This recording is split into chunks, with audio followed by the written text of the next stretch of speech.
육아 중인 제 친구가 있습니다. 이제 아이가 벌써 7살이라 자기 주관이 뚜렷해졌고 원하는 걸 요구하는 똘똘한 아이지만 상황이 여의치 않아서 아이가 원하는 것을 다 들어주지 못할 때도 많은데요. 그럴 때마다 아이는 울며불며 바닥에 누워서 보채기를 한참 하다 만다고 합니다. 아이는 애교도 많고 예쁜데 이런 모습 때문에 때로는 속상하기도 하고 내가 아이를 잘 가르치지 못했나 하고 자책하게 된다고 합니다. 아이 때문에 스트레스가 엄청 커진 제 친구에게 무엇을 말해줘야 할까요?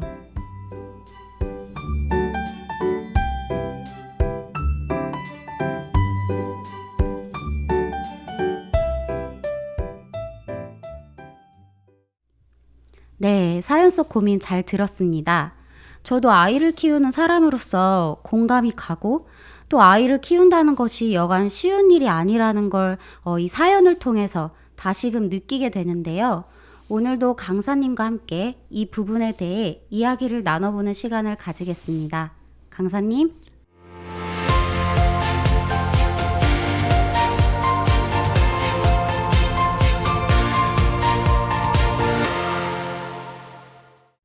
네, 저도 청취자님 사연 잘 들었습니다. 저도 육아를 하고 있는데요. 저도 7살 된 남자아이, 그리고 4살 된 여자아이 이렇게 있습니다.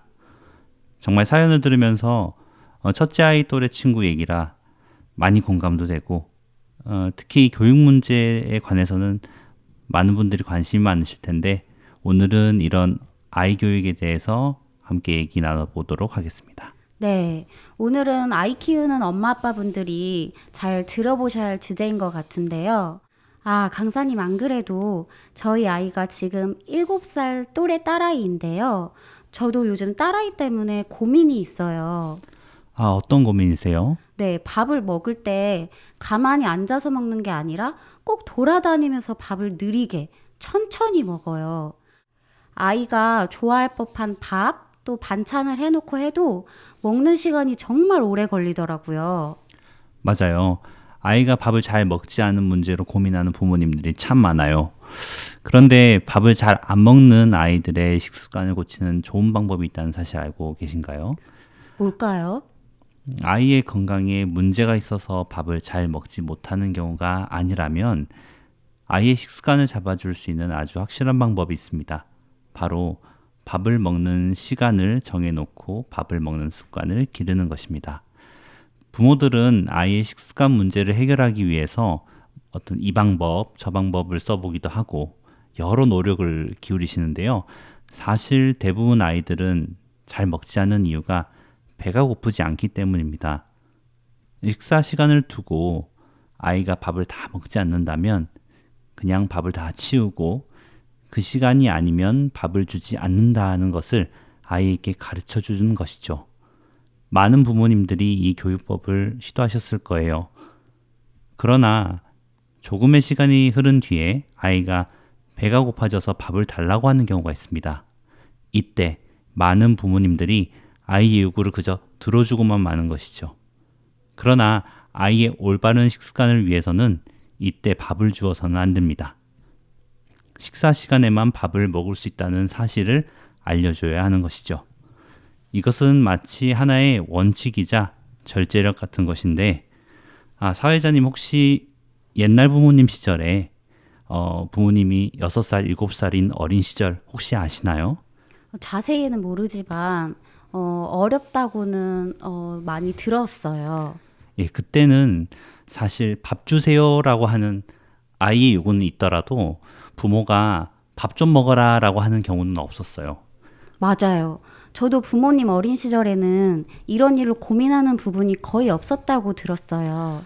네, 맞습니다. 예전에는 경제가 어렵고 먹고 살기가 빠듯해서 밥 한 공기, 김치 한 그릇이면 감사하던 시절이었습니다.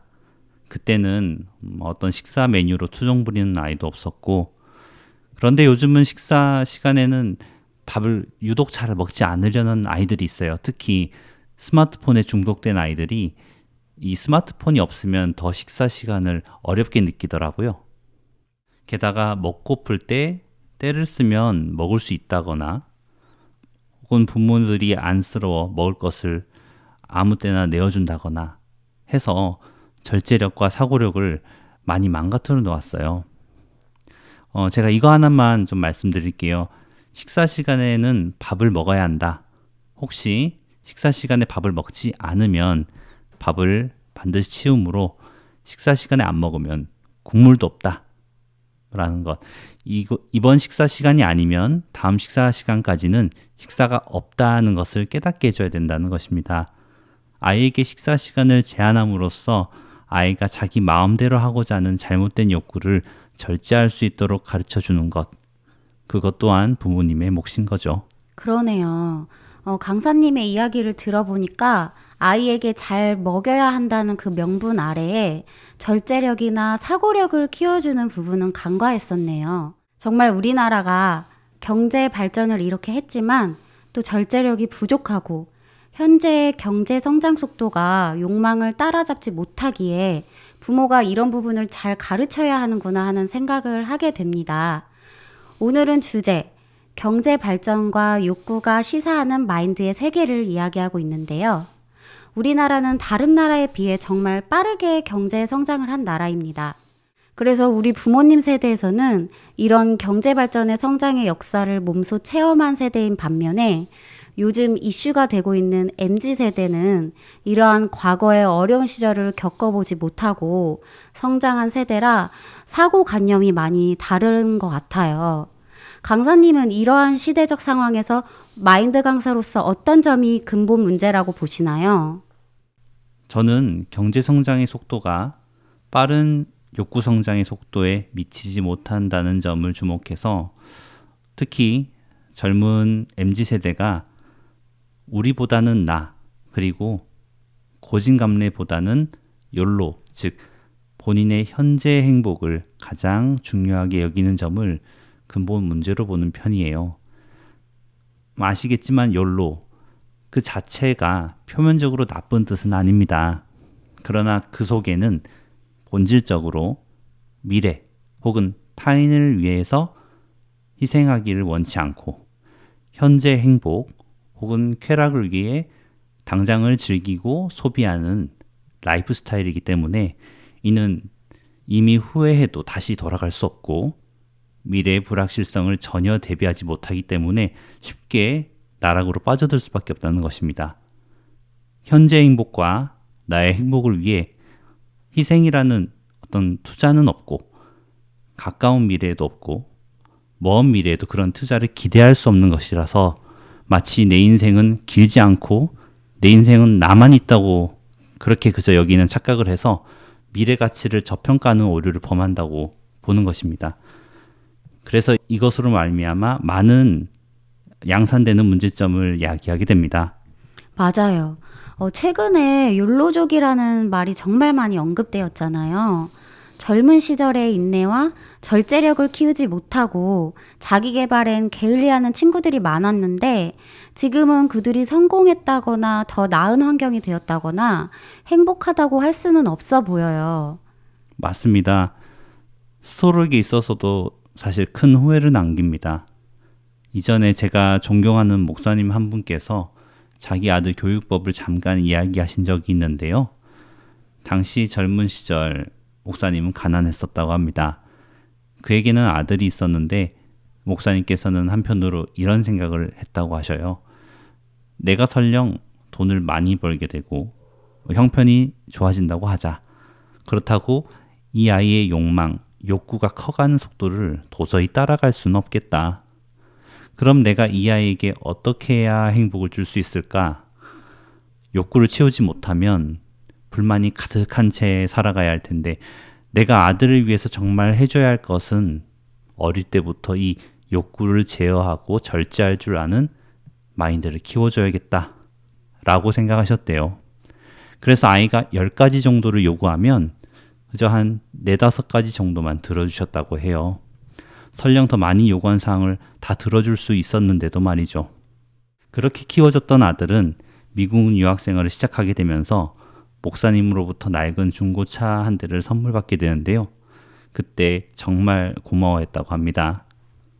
정말 아이를 사랑한다면 다 해주고 싶은 게 부모 마음이라지만 정말 아이를 사랑한다면 욕구를 절제하는 고귀한 지혜를 먼저 가르쳐 감사함을 알게 하고 행복을 알게 하는 게 더 큰 선물이 아닐까 하는 생각이 듭니다.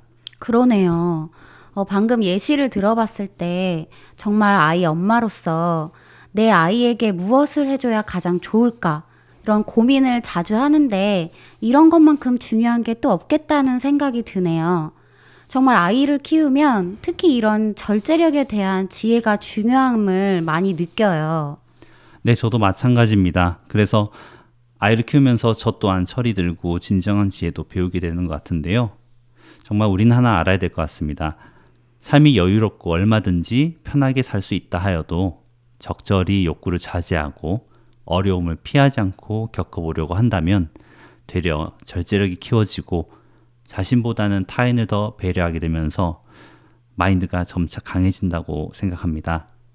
요즘 아시겠지만 출산과 육아가 다들 쉽지 않다고 하는데요.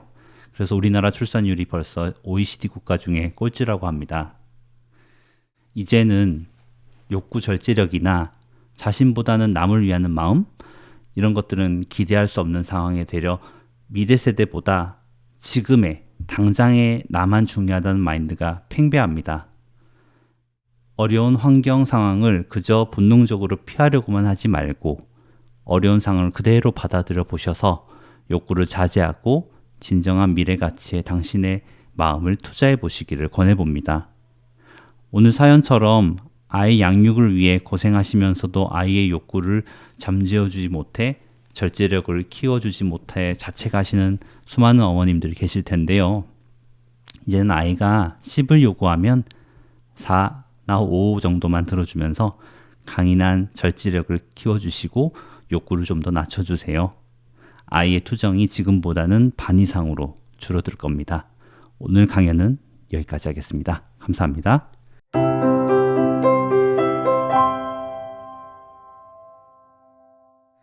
이야기하다 보니 시간이 벌써 이렇게 되었네요.